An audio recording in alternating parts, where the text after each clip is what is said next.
नमाज ये तो सिर्फ 10 मिनट का काम है, और हज या उम्रा करना सिर्फ 10 दिन का काम है।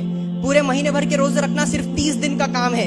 कलमा पढ़ना तो सिर्फ 30 सेकंड का काम है। ज़कात देना है तो बस 2 मिनट का काम है, जेब में हाथ डाला निकाल कर दे दिया, बस चंद मिनट और चंद घंटों का काम है। 24 घंटे का इस्लाम क्या है?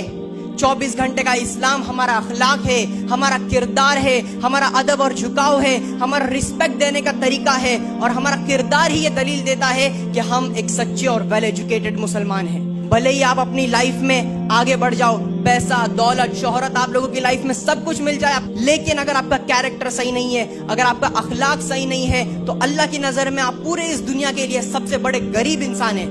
उसी जगह अगर कोई एक गरीब घराने का बेसहारा बेचारा इंसान है, जिसके पास पैसा तो नहीं है लेकिन उसका कैरेक्टर, उसका किरदार अव्वल दर्जे पर है, टॉप लेवल पर है, तो वो इस दुनिया का सबसे बड़ा अमीर इंसान है, सबसे बड़ा मालदार इंसान है, क्योंकि वो लोगों से बदले में पैसे नहीं कमाता, वो इज्जत देकर इज्जत कमाता है लोगों से।